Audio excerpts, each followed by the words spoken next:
ನಾನು ಎಲ್ಲಿಗೆ ಹೋಗಿದ್ದೆ ನೋಡಿ. ನಮಸ್ಕಾರ.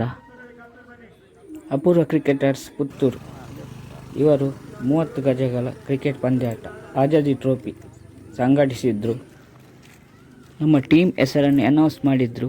ನೆಕ್ಸ್ಟ್ ಮ್ಯಾಚ್ ನಮ್ಮದೇ ಇತ್ತು. ನಾವು ಪಿಚ್ ಹತ್ರ ನಡ್ಕೊಂಡು ಹೋಗ್ತಾ ಇದ್ವಿ. ಅದಾಗಲೇ ನಮ್ಮ ಕ್ಯಾಪ್ಟನ್ ರಕ್ಷಿತ್ ಟಾಸ್ ಪ್ರಕ್ರಿಯೆ ಮುಗಿಸಿ ನಮ್ಮ ಟೀಮ್ ಮೆಂಬರ್ ನಿಂತಿದ್ದ ಜಾಗಕ್ಕೆ ಬಂದರು. ಟಾಸ್ ನಮ್ಮ ಟೀಮ್ ವಿನ್ ಆಗಿತ್ತು. ಮತ್ತೆ ಎಲ್ಲರೂ ಒಟ್ಟಾಗಿ ಫೀಲ್ಡಿಂಗ್ ಮಾಡುವ ಅಂತ ಡಿಸೈಡ್ ಮಾಡಿದರು. ನಮ್ಮ ಟೀಮ್ ಗ್ರೌಂಡ್ ಒಳಗೆ ಎಂಟ್ರಿ ಕೊಡ್ತು. ಮತ್ತು ಟೀಮ್ ಮೀಟಿಂಗ್ ನಡೆಸಿದ್ರು. ಫಸ್ಟ್ ಓವರ್ ಯಾರು ಹಾಕುದು ಅಂತ. ಫಸ್ಟ್ ಓವರ್ ನಮ್ಮ ರಕ್ಷಿತ್ ಕೈಯಲ್ಲಿತ್ತು. ಮೂಡುಬೆಟ್ಟಿನ ಆಟಗಾರರು ಅದಾಗಲೇ ಬ್ಯಾಟಿಂಗ್ಗೆ ರೆಡಿಯಾಗಿದ್ದರು.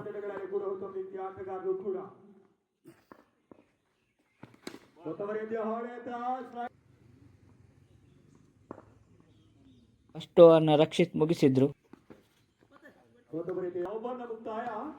ಸೆಕೆಂಡ್ ಓವರ್ ನಮ್ಮ ಮೈಸೂರು ಎಕ್ಸ್ಪ್ರೆಸ್ ಪ್ರತಾಪ್ ಕೈಯಲ್ಲಿತ್ತು. ಎರಡನೇ ಓವರನ್ನು ಪ್ರತಾಪ್ ಮುಗಿಸಿದ್ರು. ಮೂರನೇ ಓವರ್ ನಿಶ್ಚಿತ್ ಕೈಯಲ್ಲಿ.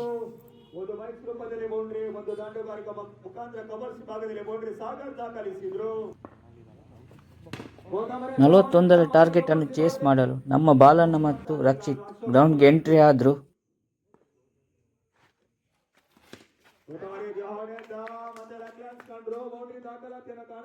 ಬಾಲಣ್ಣ ಬಿರುಸಿನ ಹೊಡೆತಗಳನ್ನು ಹೊಡೆದ್ರು. ಕ್ಷೇತ್ರ ರಕ್ಷಣೆ ಆಯಿತು.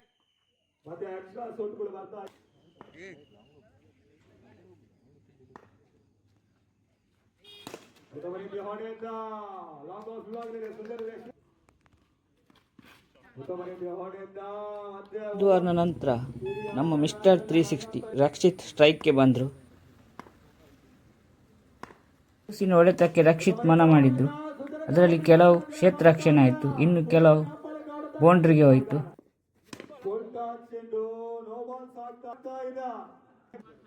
ರಕ್ಷಿತ್ ಔಟ್ ಆದರು. ನಂತರ ಸಿದ್ಧಾರ್ಥ್ ಬ್ಯಾಟಿಂಗ್ಗೆ ಬಂದರು.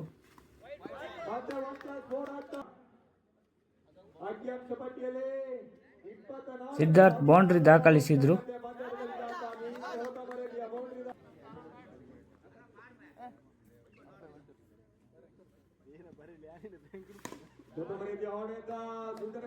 ಓವರ್ಗೆ ವಿನ್ ಆಗಲಿಕ್ಕೆ ನಮಗೆ 12 ರನ್ ಬೇಕಿತ್ತು. ಬಾಲಕೃಷ್ಣ ಸ್ಟ್ರೈಕಲ್ಲಿದ್ದರು.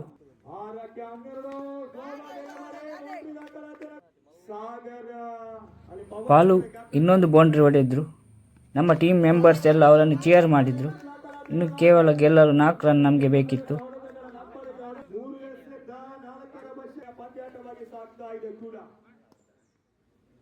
3 ಬಾಲಿಗೆ 4 ರನ್ ಬೇಕಿತ್ತು. ಬಾಲು ಬೌಂಡ್ರಿ ಹೊಡೆದು ಮ್ಯಾಚ್ ಮುಗಿಸಿದ್ರು.